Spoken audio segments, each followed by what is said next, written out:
तर स्वागत आहे तुमचं माझ्या नवीन ब्लॉगमध्ये. तर तुम्हाला हे बघून कळलंच असेल की काय कसली तयारी चालू आहे. मी बाप्पांना घेऊन चालली आहे. तर मी तुम्हाला डेकोरेशन पण दाखवते आणि फुलं वगैरे घ्यायची आहेत. तर चला. तर बाबा चाललेत मस्त लाइटिंग आणायला.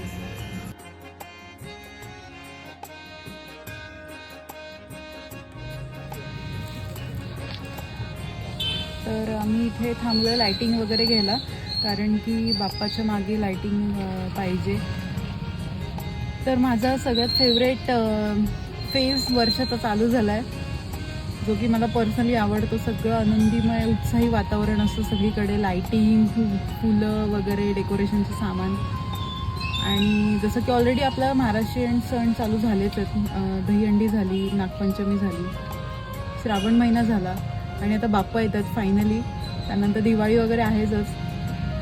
तर मी ॲक्च्युली खुश पण आहे आणि त्यापेक्षा म्हणाल तर जास्त दुःखी आहे, कारण की संकल्प होता आमचा 3 वर्षाचा. बाप्पा येणार होते घरी आपल्या 3 वर्ष, आणि हे वर्ष शेवटचं आहे अनफॉर्च्युनेटली. तर थोडं दुःख पण होतं आहे की आता पुढच्या वर्षीपासून आपल्याकडे बाप्पा नाही येणार. पण काही हरकत नाही, बाप्पा मनात आहेत. घरी जरी नाही आले तरी बाप्पा सगळीकडे आहेत. तर आपण ह्यावर्षी डेकोरेशन पण खूप छान बनवलं आहे. सगळं घरीच करतो आहे, आपण घरीच केलं आहे. आणि ह्याचं क्रेडिट मी बाबांना देईन, कारण बाबांनी खूप छान प्रकारे मखर बनवलं आहे. तर मी तुम्हाला मखरही दाखवेन. आणि आपण आता बाप्पांना घरी घेऊन चाललो आहे. तर बोला गणपती बाप्पा मोरया.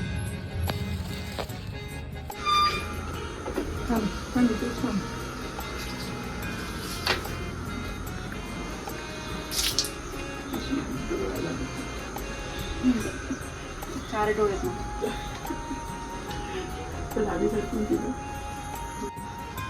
बोला गणपती बाप्पा मोरया. मंगल मूर्ती मोरया.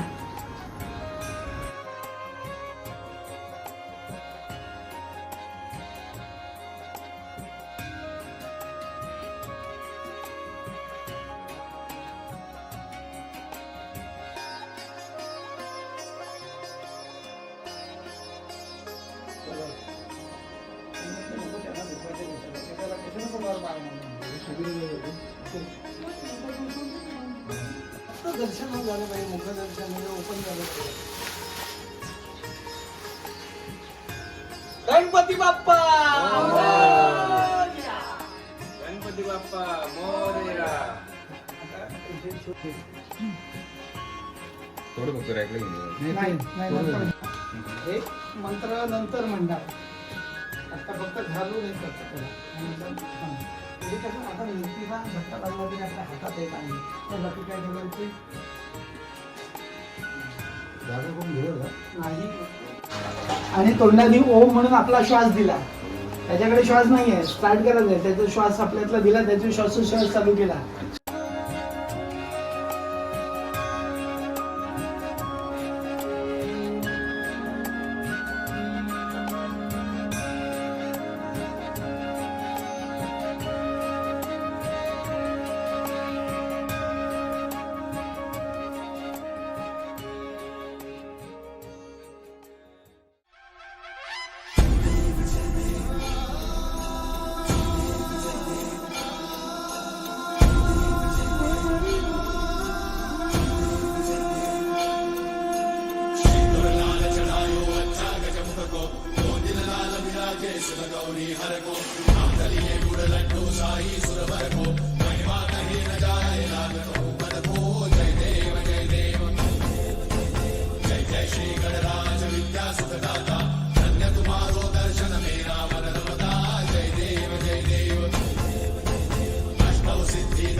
सो फायनली बाप्पा विराजमान झालेत. आमची एवढ्या दिवसांची मेहनत जी की आम्ही मखर बनवायला केली ती असं वाटतं वर्थ आहे.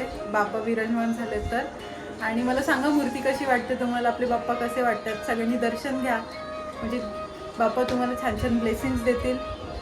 सगळीकडे घरात मस्त प्रसन्न आणि उल्हासमय वातावरण आहे. आम्ही खूप एक्सायटेड आहोत आजसाठी आणि उद्यासाठी, कारण बाप्पा आपल्याकडे फक्त 1.5 दिवसांसाठीच आहेत. तर दिवसभर आम्ही काय करतोय काय नाही, आज मेन्यू काय आहे, तुम्हाला मी सगळं दाखवेल पुढे ब्लॉगमध्ये. Stay tune. मी गणेश दादा इथे बनवतोय हार. ऍक्च्युली हा माझा दादा नाही आहे. सवय लागली. हा माझा दादा नाही आहे, माझे जिजू आहे ते. पण आधीपासून मला दादा बोलायची सवय, त्यामुळे मी तेच कॅरी फॉरवर्ड करते. कधी कधी जिजू ऐकलं तर मला तसं वाटतं कोणाला बोलते म्हणून मला दादा ऐकायची सवय पडली. कारण एक शब्द आता मला अजून एक गोष्ट, बाबांना पण सगळे दादाच बोलतात.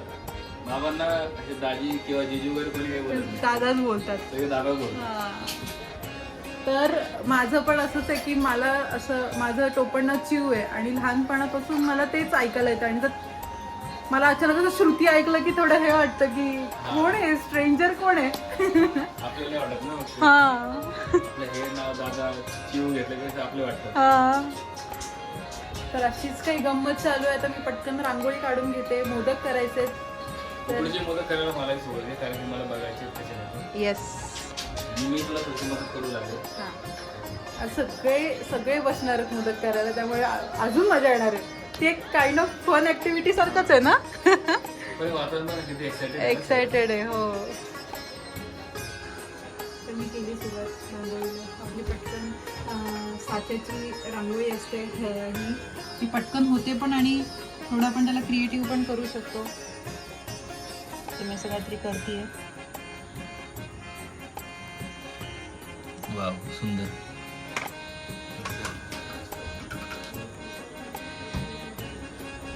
अजून त्याला काय करणार? आता हे बाजूची डिझाईन आहे ना, मग त्याला थोडं आपण करू काहीतरी.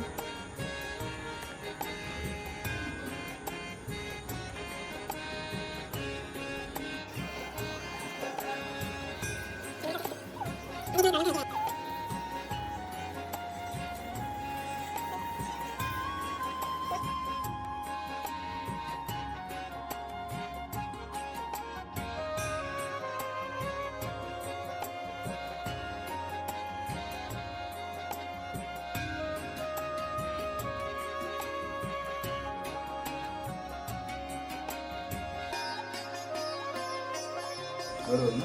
खूप सही केलंय सर हार. Very nice. सगळ्यांना बरोबर लागेल असा हार. मस्त. पानं वगैरे टाकून. हा माझं खालचं नेहमी चुकायचं, पण यावेळेस शिकलो ना, मागच्या चुकी म्हणून. हा मस्त. ठीक आहे, आई सांगते की शेवटी 4-4 फुलं काढून टाका, कारण की मोठं राहिलं आणि हो डोकं खूप मोठं होणार आणि लागणार डोक्याला. लागेल. तर अशी काही मी रांगोळी काढली आहे.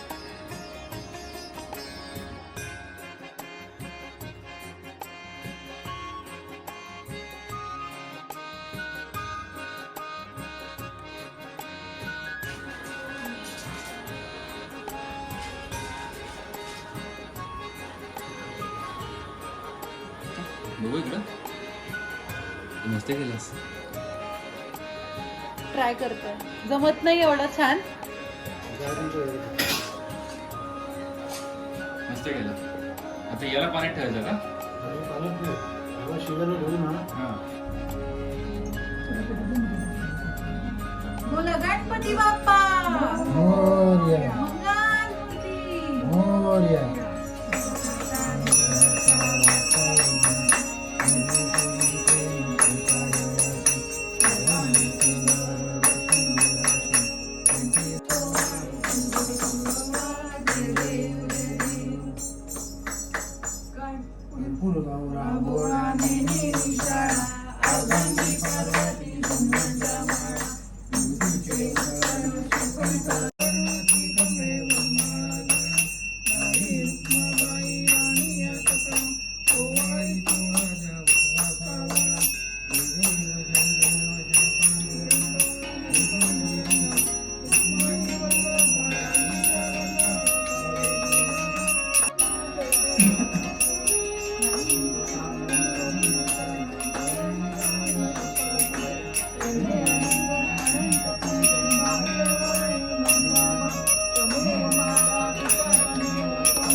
गणपती बाप्पा मंगलमूर्ती.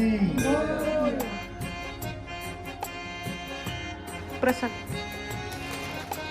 हे काय अच्छा डाव्याला घेतो